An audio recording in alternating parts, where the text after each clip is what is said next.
आपण सुरुवात करणार आहोत आपल्या मंडला आर्टला. त्याआधी मी तुम्हाला काही पेन्स वगैरे दाखवते. तर बघा, हे जे पेन्स मी दाखवलेले आहेत तर ते मधुबनी पेंटिंगसाठी वापरले जातात किंवा मंडलामध्ये जे छोटे छोट्या गोष्टी करायच्या असतात त्यामध्ये सुद्धा तुम्ही हा पेन वापरू शकता.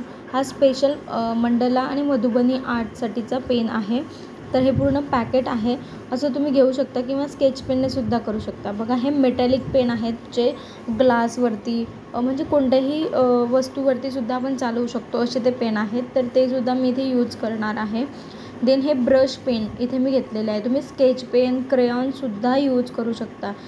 नंतर जो पेपर घेतलेला आहे ते बघा प्रिंटआउट करून घेतलेला आहे मी. तुम्ही प्रिंटआउट करू शकता किंवा स्वतःच्या हाताने काढू शकता, पण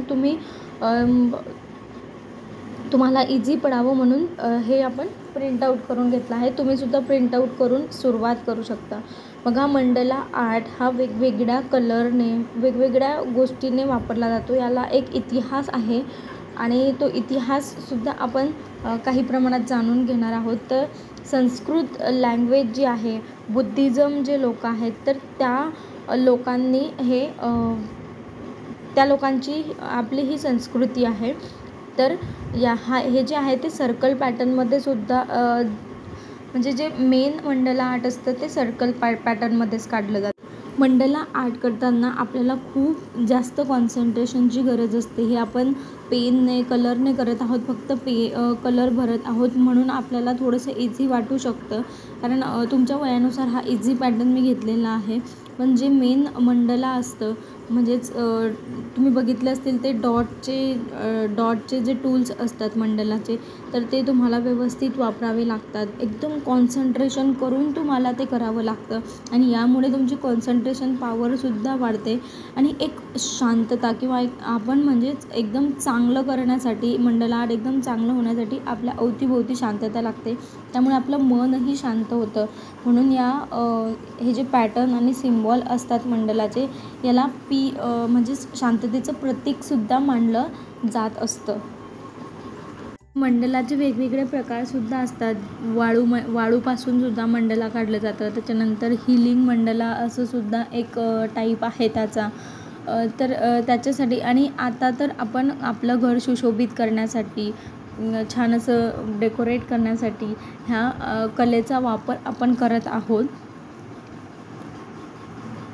ह्या कलेची हिस्ट्री जर आपण बघितली तर हे दगडांवर काढलेले आढळलेले आहेत.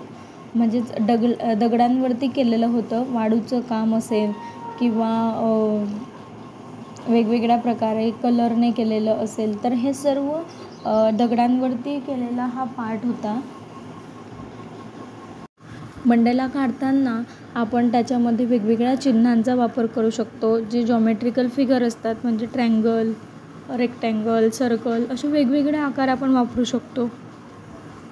त्याच्यानंतर आपण प्राण्यांचे चित्र वापरू शकतो. फुलं, पानं अशा विविध चिन्हांचा वापर आपण याच्यामध्ये करू शकतो.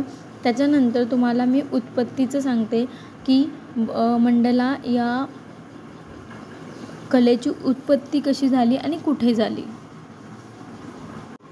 त्याआधी मी तुम्हाला सांगते की बघा, आपण गडद म्हणजे डार्क आणि एकदम लाईट कलर का वापरत आहोत, तर हे पहिल्यापासूनच म्हणजेच याचा जो इतिहास आहे मंडलाचा त्याच्यामध्ये सांगितलं आहे की ही जी कला आहे ही तयार करण्यासाठी गडद आणि हलके रंग वापरले जातात शेजारी. त्याच्यामुळे काय होतं, एकदम छान असं संतुलन त्याच्यामध्ये होतं आणि एकदम सुंदर म्हणजे एकामुळे दुसरा कलर हा उठून दिसत असतो. बघा, जसं हलका निळा जर वापरला आपण तर हलका हिरवा वापरलेला आहे. बघा, इथे लाईट ग्रीन वापरलेला आहे आणि डार्क ब्ल्यू वापरलेला आहे. त्याच्यामुळे काय होतं आहे की तो ब्ल्यू कलरसुद्धा उठून दिसतो आहे आणि तो ग्रीन कलरसुद्धा उठून दिसतो आहे. यामुळे असे कलर ते शेजारी वापरले जातात. आणि ही जी कला आहे तर ही आपल्या भारतामध्ये, तसंच आपल्या भारताशिवाय तिब्बत, भूटान, म्यानमार अशा वेगवेगळ्या देशांमध्ये सुद्धा प्रसिद्ध आहे. बुद्ध संस्कृती म्हणून ही कला प्रसिद्ध आहे. आणि आपल्या भारतामध्ये म्हणाल तर मध्य प्रदेश, गुजरात आणि भरपूर अशा राज्यांमध्ये, आता तर जेमतेम सर्व राज्यामध्ये ही कला प्रसिद्ध झालेली आहे आणि आपण सर्व या कलेचा वापर आपलं घर सुशोभित करण्यासाठी वापरत असतो. या प्रकारच्या रांगोळ्यासुद्धा आपण तयार करू शकतो. आईला तुम्ही देऊ शकता. असंच एक प्रिंट काढून घ्यायची, त्याच्यानंतर असे कलर करून या पेजला लॅमिनेशन करून एकदम प्रॉपर कट करायचं त्याला आणि तुमची ही म्हणजे रियुजेबल रांगोळीसुद्धा तयार होते की तुम्ही ती पुन्हा पुन्हा वापरू शकता. आईला तुम्ही भेट म्हणून देऊ शकता. तर ही कला तुम्हाला मी आज शिकवलेली आहे. याच्यामध्ये तुम्ही वेगवेगळ्या गोष्टींचा वापर करून वेगवेगळ्या कला निर्माण करू शकता. जसं तुम्ही कलरपासूनसुद्धा करू शकता, वॉटर कलरपासून.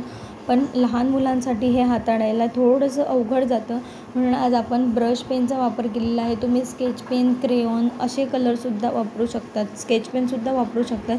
पण ब्रश पेनने खूप इझिली ह्या गोष्टी होत असतात, म्हणून आपण ब्रश पेन वापरलेले असेल. तुमच्याजवळ नसेल तर तुम्ही परचेस करू शकता किंवा जे असेल त्याच्यामध्ये काढू शकता. तुम्ही नक्की ट्राय करा. छोट्या छोट्या कला तुम्ही करून बघा या सुट्ट्यांमध्ये. याच्यामुळे काय होईल की तुमची जी सुट्टी आहे तीसुद्धा तिचा उपयोग होईल, सदुपयोग होईल आणि एक नवीन कला तुम्ही शिकण्याचा तुम्हाला आनंदही होईल. हा होता आजचा व्हिडिओ. असेच नवनवीन व्हिडिओसाठी मुलांनो आपल्या चॅनलला नक्की सबस्क्राईब करा. तुमच्या मित्रमैत्रिणींबरोबर नक्की शेअर करा आणि व्हिडिओला लाईक करा. आणि तुम्हाला जर काही नवीन व्हिडिओ हवा असेल तर ते कमेंटमध्ये सेंड करा, मी नक्की बनवेल. सो बाय, टेक केअर आणि नक्कीच ही कला करून बघा आणि मला कमेंटमध्ये सांगा तुम्हाला याच्यामुळे कोणता आनंद मिळाला. Bye, take care my dear children's.